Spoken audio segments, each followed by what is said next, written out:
Hi, it's Brand from theperfectbass.com, here to do another episode of TPV's podcast.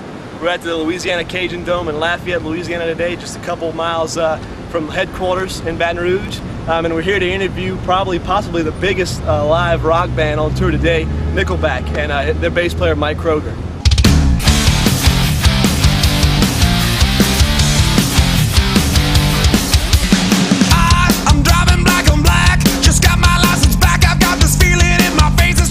First of all, talking about Spectre basses in general, what is the inspiration for your signature model? And can you tell us a little bit about what goes on in collaboration and designing a signature model bass?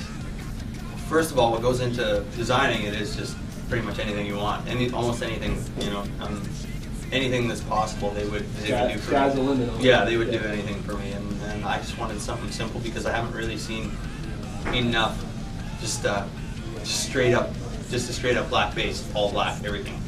As far as the woods go, I don't really, they each have their own voice, so you know, I like ebony on the fingerboard, but I also like rosewood on the fingerboard. I typically like maple in the body just because it gives the growly, harder sound that I'm looking for to mesh in with the electric guitars. We noticed like the Spectre logo on the 12th fret. Yes. No other Spectres kind of have that. Right. I've seen the redwood bass that we saw earlier. Right. Had the Nickelback logo on the 12th fret. That was a surprise for my tech. Yeah. Okay. He well, surprised me. So he did that. Cool. Yeah, She did that. Yeah, that was nice. Yeah, and also obviously the M on the biggest mark is the M on the 3rd fret. Right. Which kind of just.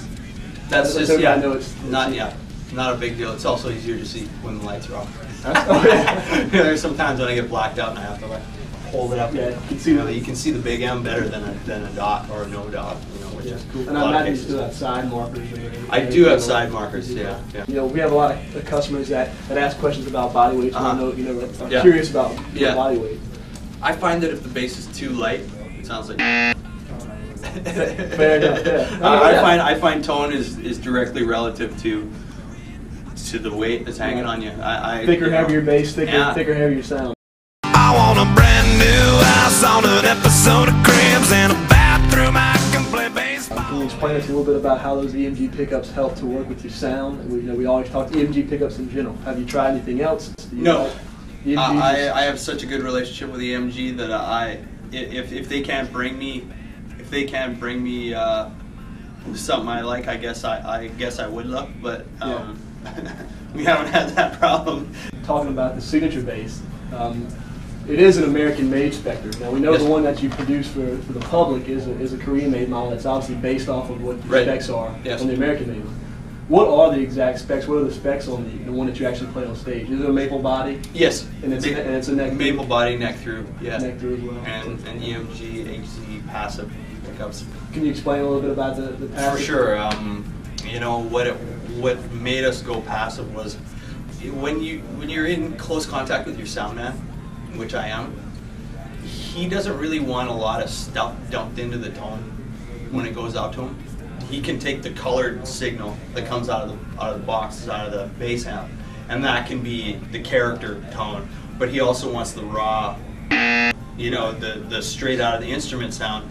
But what happens when you get a big active preamp, you know, onboard preamp and active pickups is there's all kinds of additional frequencies getting loaded in that aren't really occurring. You know, they're more transient stuff. It's getting pushed, and it makes it harder to mix.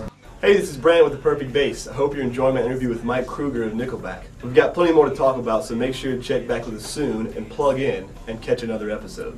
Do you think